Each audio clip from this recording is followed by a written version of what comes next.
Alors, je suis Sylvie T, je suis artiste, auteure, illustratrice de livres et je dessine. C'est vraiment une passion depuis toujours, depuis que je suis toute petite. Oui. Je crois que j'ai toujours dessiné. Je pense que je suis passée par une sorte de gradation. Alors quand j'avais 12-13 ans, l'idée d'être styliste, ça m'a complètement traversé l'esprit. Après, ça a été architecte. Après, ça a été concepteur de je ne sais pas quoi.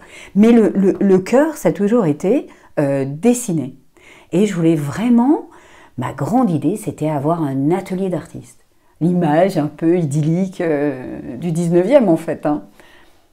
Pour moi, le trait, c'est un geste et en fait, ça participe dans l'espace à être une véritable écriture de soi au service de ce que l'on voit. Je pense que je suis assez éclectique finalement, j'aime bien dire que je suis une créatrice. C'est un peu tout azimut, il y a de l'illustration pour des livres d'enfants, des livres que je crée ou des illustrations sur Nice Matin de nouvelles, de grands écrivains, de grandes belles plumes, des tutos, de vidéos pour l'apprentissage du dessin pour les enfants avec Nice Matin et Kids Matin. Je travaille pour des architectes, je travaille pour des clients, publics, privés. Bon, il y a plein de choses. Un iceberg. Qu'est-ce qui vous inspire à ce moment-là? C'est un processus en fait. C'est vrai que la création, c'est un processus. C'est pas un protocole, c'est vraiment un rituel comme dans la méditation. Rentrer en. Et après, on peut bien dessiner. Il y a une attitude à avoir, la manière dont on tient le crayon, le petit doigt qui fait levier. Et puis, on interagit à ce moment-là. On ne se précipite pas. Pour bien rentrer à l'intérieur de soi et de ce que l'on voit, il faut comprendre. Apprendre à dessiner, c'est apprendre à regarder. Quand est-ce que vous avez l'impression d'avoir fait du bon travail? Ça fait 27 ans, par exemple, je suis dans Venise, que j'ai ma petite galerie, mon petit atelier. J'ai vécu 1, 2, 3 moments extraordinaires. Où en fait, au premier moment, j'étais étudiante et en fait, on avait les jeudis après-midi dédiés au pastel sec. Et là, il s'est passé quelque chose de magique où j'avais l'impression que c'était pas moi qui dessinais. En 20 minutes, un dessin a émergé d'une feuille noire. J'ai senti le professeur venir derrière moi, il n'a rien dit. Ça a duré 20 minutes, j'avais terminé. Et les autres, ils ont mis 3 heures. C'est l'émotion. Ils ont mis 3-4 heures pour finir le dessin. Et là, le professeur m'a dit, je crois qu'il s'est passé quelque chose.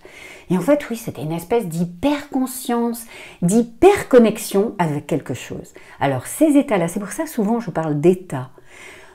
On le retrouve, mais pas souvent, pas tout le temps. Alors, pour reprendre ce que vous avez dit, des fois, je ne suis pas si contente de moi que ça, et ça se ressent. Et parfois, quand il y a une espèce de jubilation, de joie, oui, c'est génial. Est-ce que vous êtes une artiste solitaire? J'ai l'impression que ce métier, il est très solitaire. On est seul quand on dessine, mais on partage finalement beaucoup, même dans la rue quand je dessine, par exemple, les gens viennent me voir. Alors ça, c'est des échanges qui sont formidables. On partage quand on monte son travail, ou par exemple à la galerie, quand les tableaux y sont accrochés. J'aime bien discuter du parcours, du travail, de la genèse, mais c'est un parcours qui est solitaire. On est face à un sujet, on est quand même très très seul. Est-ce qu'une artiste comme vous, vous vivez bien de votre art? J'ai toujours vécu de mon travail. Je n'ai toujours fait que ça, depuis 27-28 ans maintenant. Même quand j'étais étudiante, je travaillais déjà pour des mairies ou pour des projets, donc ça remonte, ça a plus de 30-35 ans.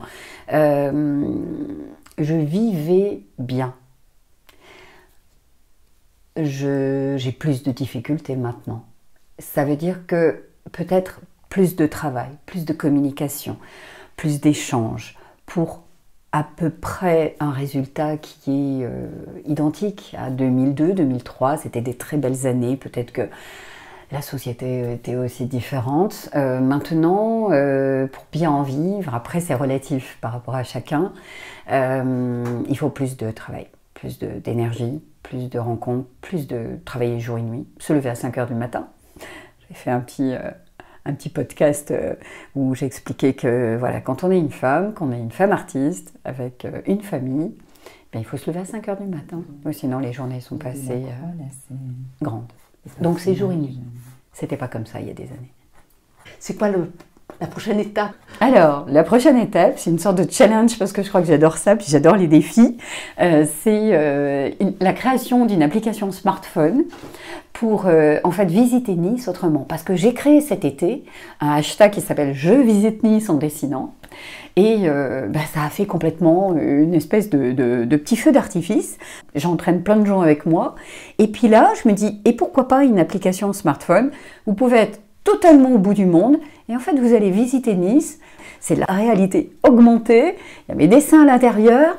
Et puis, faire toujours aimer Nice. Et transmettre ma passion aussi de l'art et du dessin. Est-ce qu'il y a un rêve quelque part de Sylvie par rapport à son travail, ses créations?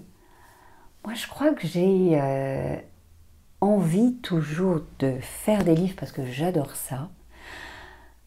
Ça serait vraiment le monde de l'édition qui m'intéresse de plus en plus. Là, pendant le confinement, j'ai fait un livre qui s'appelle Le goût du Japon parce que je suis raide dingue et passionnée par le Japon.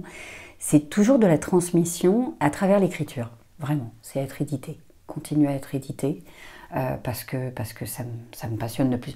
Le mot, l'écriture, qui rejoint le trait. Et c'est cette passerelle-là qui me plaît. Il faut encore, on cherche tous les jours, je n'ai pas encore tout trouvé. Donc peut-être un rêve encore un petit peu plus lointain, mais voilà, l'inaccessible étoile, c'est pas mal de continuer comme ça.